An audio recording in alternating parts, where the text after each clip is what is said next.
Здравствуйте, and welcome to episode 20 of my Soviet Union vlog. This time, we're thinking about women and the family in the Soviet Union. And in particular, this topic theme lends itself to thinking about change and continuity across the time span from 1917 all the way through to 1985, but also how the life and status of women varied within the Soviet Union, particularly reflecting on differences between the Central Asian republics, and the Western European republics in the Soviet Union, and then more straightforwardly, I think, between the urban and rural situation of women in the Soviet Union. We're going to look at women and the family kind of mixed in together, although be aware that they are slightly, they are different things. And although women overlaps considerably into family, the if questions are about women, then they won't necessarily pick up on all the family stuff. Whereas family stuff, you probably could pick up on pretty much all the women stuff. So let's start with in this episode we're going to look at Lenin and Stalin, and in the next one we're going to look at the post-Stalin era, um, depending on how time goes. Let's start with like the pre-revolutionary ideas in the Soviet Union, or in Russia rather. There was a saying in pre-revolutionary Russia that the more you beat your wife, the better the soup will taste. And this is quite reflective of what we would say the misogynistic attitude that Russians at that time and in that place seem to have had on the whole towards women. And This is why, one of the reasons why the Bolshevik Party became kind of a center of fairly radical for its time feminist support, trying to improve the status of women, and also perhaps why there was thinking in the Bolshevik Party that the traditional family unit was an outdated institution that deserved to be swept away. But here immediately have one of those contrasts. There is a contrast within the Bolshevik Party between those radicals, led and exemplified by Alexandra Kollontai, Kollontai, and others, set against the sort of more middle-aged, slightly more socially conservative leaders of the Bolshevik and Communist Party, like Lenin, and later on, of course, Stalin. They, and therefore the official Bolshevik Party policy, was never to abolish the family or to destroy the family, even though some of their early policies had that almost had that kind of pitch to them, I suppose.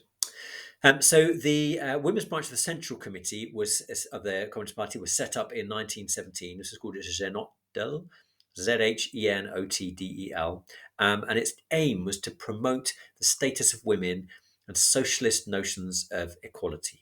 So they do a bunch of things, which I'm going to whiz through some highlights of now. You'll want a couple of examples of these in order to show where they're starting from. This is the most radical phase of communist policy towards women and the family. Wives were encouraged to refuse obedience to husbands, quite revolutionary for the time. Alexandra Kollontai called for a new proletarian morality to replace bourgeoisie marriage.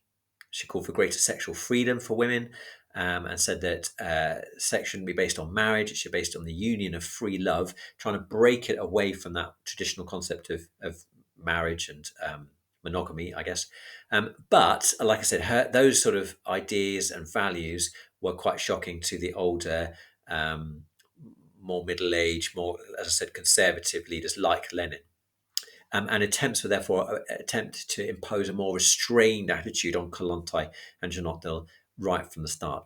Nevertheless, a series of decrees were rushed through in 1917 and 1918, which gave women greater freedom and status. The Bolshevik Family Code in 1918 made divorce much easier. There were no needs for grounds, and men or women could propose them. The 1926 Family Code made divorce even easier, so-called postcard divorces, where you could let your husband or wife know that they were being divorced by sending a postcard.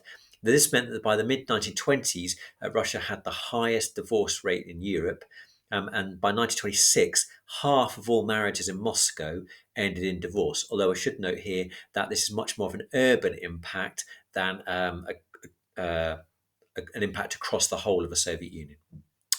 Abortions were also legalized in Moscow, and again in the mid 20s, abortions outnumbered live births by 3 to 1, and the birth rate was therefore quite affected by abortions, and that became a concern for the Soviet leadership a bit later on.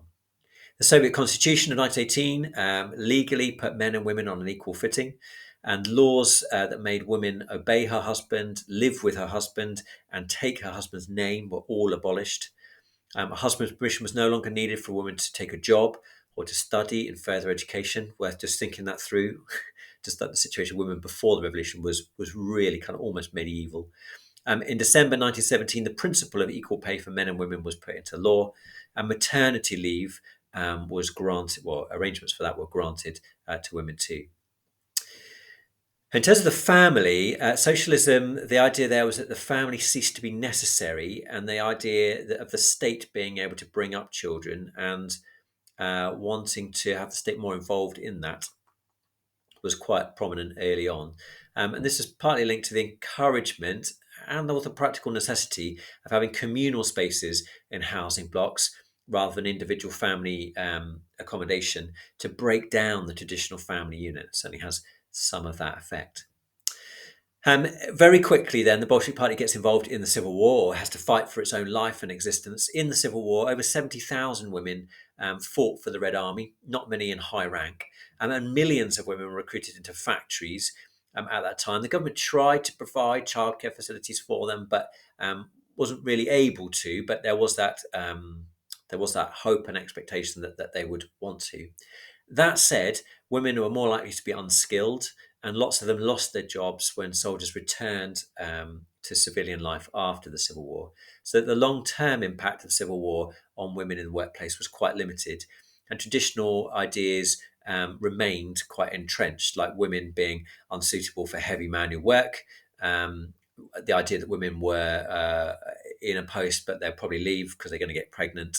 Those sort of ideas remained. The 1927 marriage law gave equal status in law to registered and unregistered marriages. Essentially, what we would call common law marriages, where couples were just living together, were seen as being legal marriages by the state at this point. The impact of that was to further weaken that traditional idea of the marriage. And of course, that's all linked in with the status and value of the church as well, and how that was attacked by the Bolsheviks too.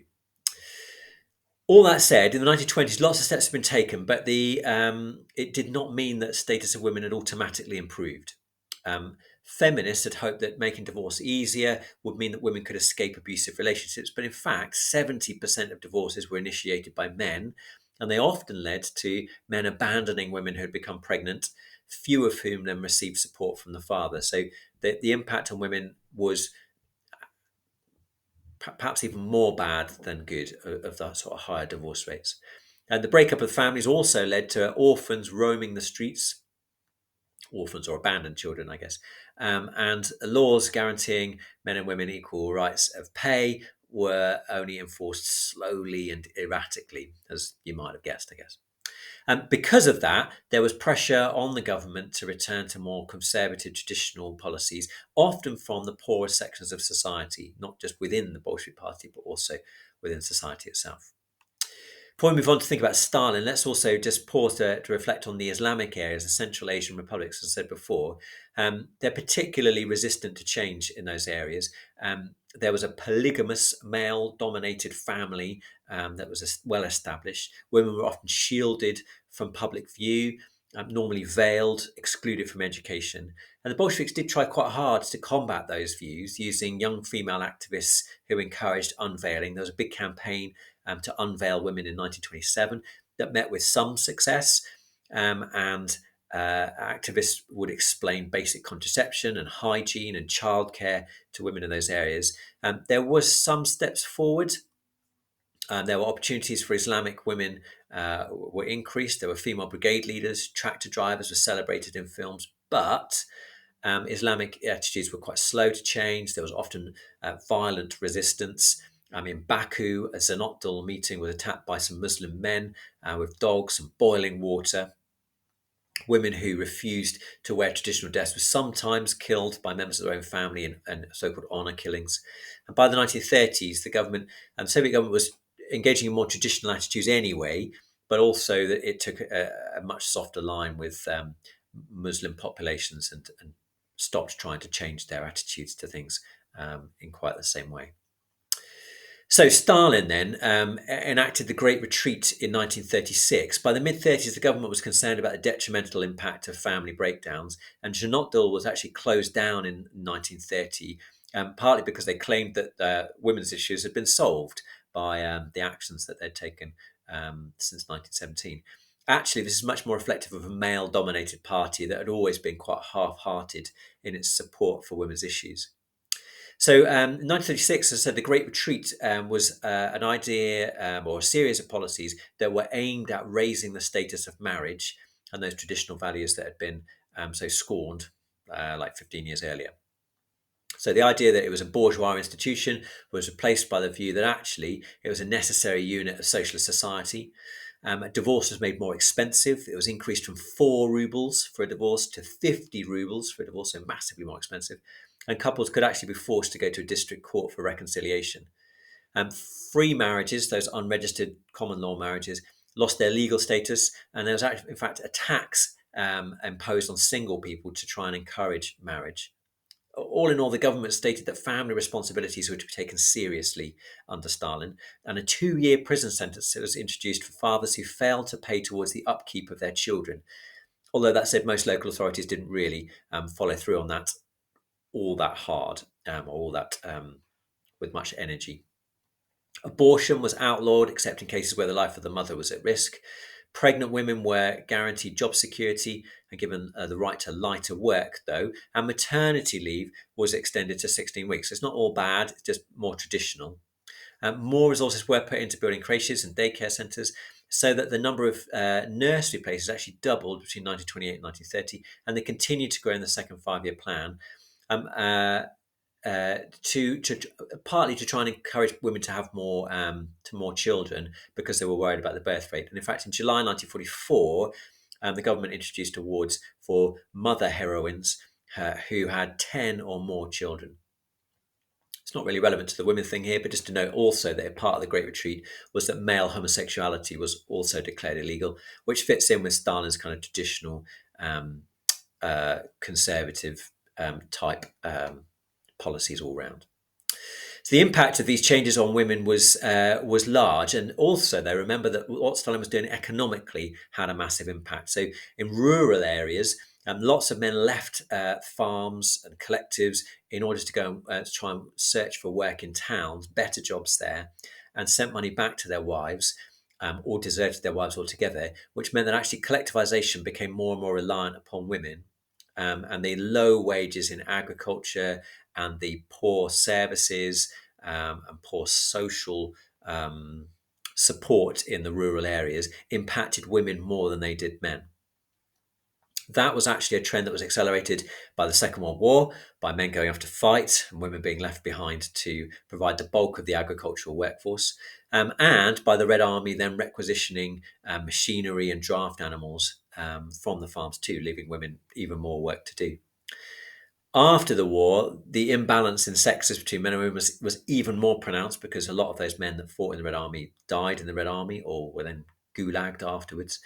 And even more so because returning soldiers again left the agricultural land to go and find work in the cities. As late as 1950, it was possible to find villages in the Soviet Union entirely populated by women and children. And women still could be found pulling the plough manually by themselves because of the shortage of livestock to do that for them. So I said the situation in the rural area. In urban areas, women did also find more opportunities too, and were also kind of benefited from the 5-year plans. The number of women in work rose from 3 million in 1928 to over 13 million in 1940.